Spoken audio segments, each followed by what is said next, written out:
اس کے لیے ہمیں ایک لاہور سے ذوالقرنین جو تھے انہوں نے ہمیں جوائن کیا، اور ہی از ویری نائس پرسن. تو خیر ہم نے طواف کمپلیٹ کیا. طواف مکمل کرنے کے بعد وہاں پہ طواف میں نے بہت سارے لوگوں کے لیے دعائیں مانگی جو میرے ساتھ ریلیونٹ تھے، میرے ریلیٹیو تھے، میرے دوست یار تھے، کچھ لوگ میں جن سے ناراض بھی تھا ان کے لیے بھی، اور خاص کر مسلم امہ کے لیے اور پاکستان کے لیے، پاکستان کی سلامتی کے لیے ہم نے بہت ساری دعائیں مانگی، اور پوری دنیا کے مسلمانوں کے لیے. خیر اس کے بعد طواف مکمل کرنے کے بعد سعی، صفا مروہ اور یہ ساری چیزیں جو ارکان تھے، جو سنتیں تھیں، وہ ساری ہم نے کرنے کے بعد جب صفا مروہ سعی کے لیے میں گائیڈ لائن لے رہا تھا کہ یار کس طرف ہے، تو وہ وہاں پہ خیر بورڈ شوڈ ہیں، ہر بندے کو پتہ ہوتا ہے، لیکن ہر بندہ پوچھ رہا ہوتا ہے. تو وہاں پہ مجھے ایک سالم بھائی مل گئے، اور فرام جیلم پاکستان سے. تو ہی از ویری نائس پرسن. تو ان کے ساتھ جو میری ملاقات، انہوں نے بڑا گائیڈ لائن دی، انہوں نے آب زمزم پلایا، بڑا اچھا لگا، زبردست عبادات ہوئی. اور سارا کچھ کرنے کے بعد انہوں نے گائیڈ لائن لی، کچھ تصاویر ہم نے لی. لوگ اپلوڈ کرتے ہیں، ہر بندے کا شوق ہوتا ہے، ایک دل کی تڑپ ہوتی ہے، خواہش ہوتی ہے، حب ہے، محبت ہے کعبہ سے. اور مسلمانوں کا چونکہ قبلہ کعبہ یہی وہ جگہ ہے جہاں سے انسان کا سارا دار و مدار یہاں پہ آ کے شروع ہوتا ہے. یہ وہ اللہ کا گھر ہے، یہ وہ بڑا گھر ہے جس کے لیے ہر بندے کے دل میں خواہشات انگڑائیاں لے رہی ہوتی ہیں کہ یار کیا. ہماری یہ خواہش تھی. اللہ کریم نے پتہ نہیں میرے جیسے انسان کو ایسے یہاں پہ میں نے سوچا نہیں تھا. میں نے دعائیں بہت ساری مانگی ہوئی تھی، لیکن اللہ نے مجھے وہاں پہ بلایا. تو بس اللہ نے میرے جیسے انسان کی دعا کو منظور کر کے، میں نے بہت دعائیں کی کہ یا اللہ کریم تو نے میرے اوپر جو یہ انعام اور اکرام کر دیا ہے، میں جتنا شکر بجا لوں کام ہے. خیر فائنلی ہم نے وہ عمرہ کمپلیٹ کیا. یہ رات کو 2:30 بجے کا ٹائم تھا. لیکن یہ ایک خاص بات آپ کو بتاتا ہوں، سخت، چونکہ پچھلا جو ٹریولنگ تھی میری 24 گھنٹے کی ٹریولنگ تھی دبئی سے، اور جو یہاں پہ آ کے جو میری جب عمرہ ہم نے کیا تو طواف کعبہ اور اس کے بعد سعی صفا مروہ اور اس کے درمیان جو دوڑنا اور آب زمزم پینا، اس کے اندر جو سلسلہ تھا، جو ڈیوریشن تھی وہ 6 سے 7 آورس تھی، یعنی 6 سے 7 گھنٹے کی تھی.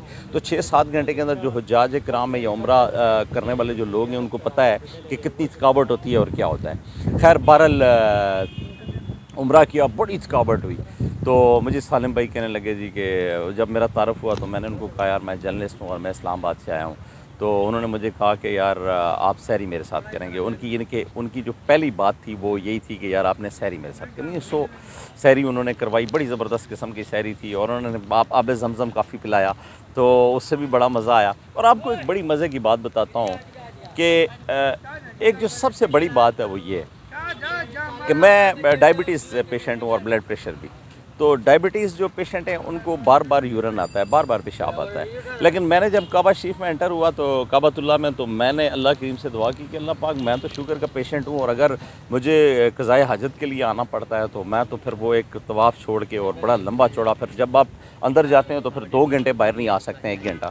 تو میں نے اللہ پاک سے دعا کی. میں ابھی باچا خان سے بھی بات کر تھا، یاد باچا سے، کہ یار میں نے تو اللہ پاک سے دعا کی کہ یار، اور بھی بہت سارے لوگ بات کی کہ یار میری اللہ پاک یہ لاج رکھنا کہ شوگر کے مریض جو ہیں وہ ان کو دوبارہ جانا پڑتا ہے باہر اور حاجت کرنی پڑتی ہے. تو آپ یقین مانیں گے، آپ امیجن نہیں کر سکتے ہیں کہ 9:30 بجے کا میں نے واش روم یوز کیا، وضو کیا، اور میں صبح 4 بجے تک، 4:30 بجے تک باوضو رہا ہوں، اور میں نے اس میں نوافل اور سارا طواف کعبہ اور دیگر چیزیں ادا کی ہیں. تو یہ اللہ کا خاص بڑا ہے، خاص انعام ہے ان بندوں کے اوپر جن کو کوئی بیماریاں بھی ہیں اور سارے معاملات ہیں. خیر وہ اللہ پاک نے ہمیں یہ ساری عمرہ کی سعادت نصیب فرمائی. تو میری جو بیسکلی اس عمرے کا جو رزلٹ نکلا، جو نتیجہ نکلا وہ یہ ہے کہ یہاں پہ آ کر ایک حب ہے، ایک محبت ہے. کعبہ میں جب آپ جاتے ہیں تو آپ کی جو پوری زندگی کی پوری کہانی ہے، ایک فلم ہے، وہ پوری آپ کے سامنے آتی ہے. جو لوگ فوٹویں بناتے ہیں نا، میں نے بھی لاگ کر تھا فوٹوؤں پہ کہ یار وہ فوٹویں بھی ایک تڑپ ہوتی ہے کہ یار میری کعبہ کے سامنے میری فوٹو. اور جو لوگ اس پہ اعتراضات کرتے ہیں، میرا بھی اعتراض تھا بیسکلی کہ یار فوٹویں نہیں ہونی چاہیے، لیکن بہرحال ہونی بھی چاہیے. ٹھیک ہے، خیر ویسے فوٹو تو ویسے بھی نہیں بنانا جائز ہے، لیکن اگر آپ بنا بھی لیں تو کوئی ایسی بات نہیں ہے. وہ اس کو جائز ناجائز کی حد تک اگر ہم دیکھیں گے تو کچھ اور بات ہو جائے گی. لیکن یہ ہے کہ یہ ایک محبت کا اور ایک ایسا پہلو ہے جس کو ہم بھلا نہیں سکتے ہیں. خیر بہرحال پھر جو ہے تڑپ یہ ہے کہ ایک دفعہ پھر عمرہ کریں، پھر کریں گے انشاءاللہ، پھر کریں گے. اور جب تک یہاں پہ ہیں انشاءاللہ عمرہ کی ادائیگی چلتی رہے گی، عبادات بھی چلتی رہیں گی.